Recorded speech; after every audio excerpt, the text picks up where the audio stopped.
Assalamualaikum warahmatullahi wabarakatuh. Kembali lagi bersama kami yang akan membahas tentang bahasa dan otak. Perkenalkan, nama saya Nur Jihadila dengan dua rekan saya yaitu Rita Sarli dan Miftahul Jannah. Berikut adalah penjelasan materi dari kelompok kami. Proses berbahasa memiliki sifat dua arah, yaitu bersifat bolak-balik antara penutur dan pendengar.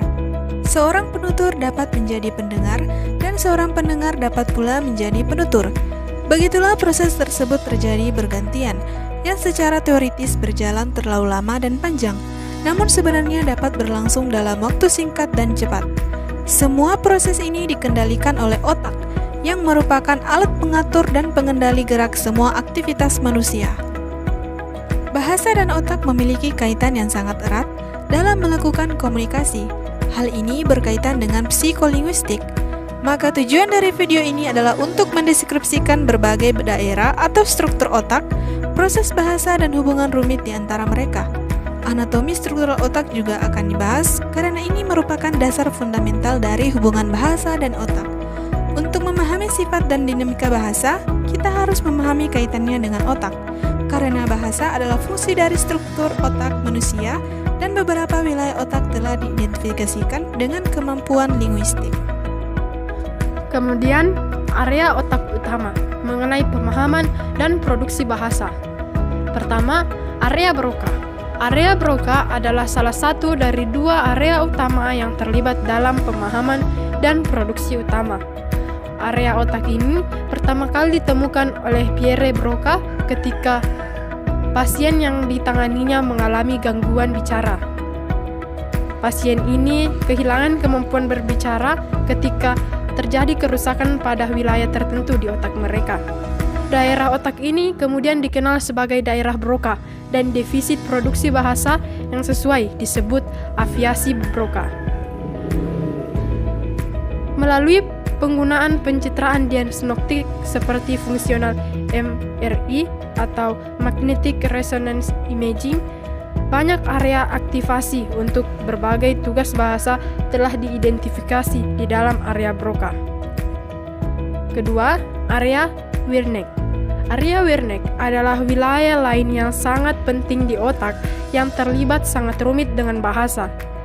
Sebagai bagian dari korteks cerebral, ia terkait langsung dengan ucapan dan terlibat dalam pemahaman bahasa tertulis dan lisan.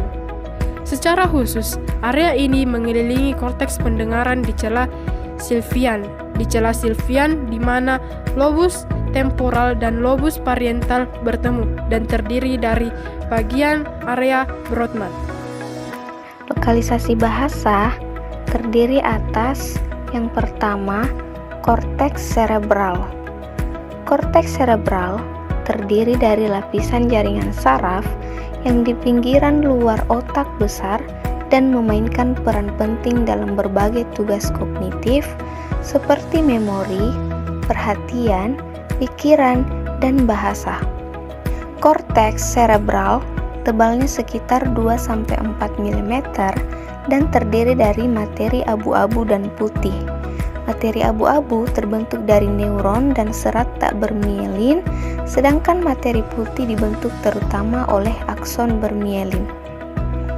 Yang kedua, ada corpus callosum. Corpus callosum adalah kumpulan serat saraf yang terletak di bawah korteks di otak di celah longitudinal. Ini menghubungkan belahan kiri dan kanan dan bertanggung jawab untuk mengarahkan komunikasi di antara mereka. Penting untuk dicatat bahwa korpus callosum adalah struktur materi putih terbesar di otak yang terdiri dari 200-250 juta proyeksi aksonal kontralateral. Yang ketiga, pemrosesan kontralateral.